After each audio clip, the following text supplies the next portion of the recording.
Let us now apply the Laplace transform to a slightly more complicated initial value problem. First of all, it is a nice example. We go through all the steps. And secondly, this also shows the bottlenecks. What are the easy steps and what are the difficult steps in this procedure? So here we have our initial value problem, y double plus y equals sine 2t with some initial values. Then we take Laplace transform of on both sides, here and there. Laplace transform of sine 2t, well, it's even in our table, so we can write down it directly, 2 over s squared plus 4. And on the other side we get the Laplace transform of y double plus the Laplace transform of y equals 2 over s squared plus 4. 0 problems up till here. Then we plug in our initial values. We have an s squared times y of s, that's over here. We have a minus s times y0, so minus 2s goes to the other side. And we have a minus y prime of 0, minus 1 also goes to the other side.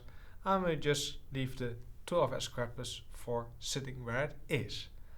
And then we solve for y of s. Okay, there we are. So far so good, no problems. So where comes the tricky part? Well, you guessed, right here. We have our y of s and we want to transform back. Now this first term is okay.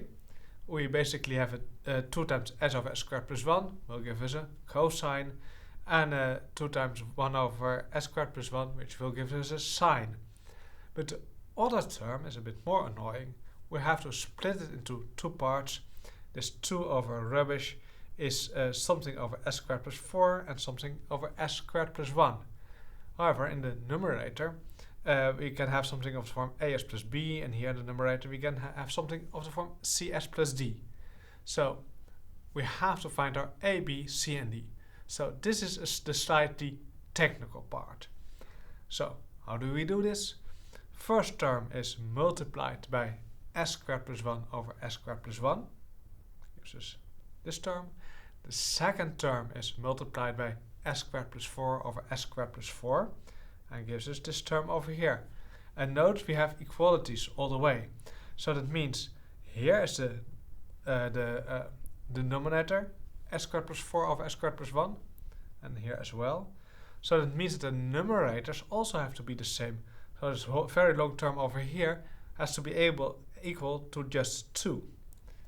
And that's what we write down. So we have to work out brackets. So we get as cubed plus as plus bs squared plus b, that's this part. And we have a cs cubed plus 4cs plus ds squared plus 4d, that's over here. And it has to be equal to this 2 over here. Now then we collect terms, has to be equal for all values of s. So the coefficient in front of the s cubed, in front of the s squared, in front of the s and in front of the constant terms all have to be the same. So with an s cubed we have an a plus c, and on the other side is 0, so a plus c equals 0. We have for the s squared a b plus a d, so b plus d has to be equal to 0. For the s we have an a plus 4c, so that has to be equal to 0. And for the constant term we have a b plus a 4d equals the 2. So b plus 4d equals 2.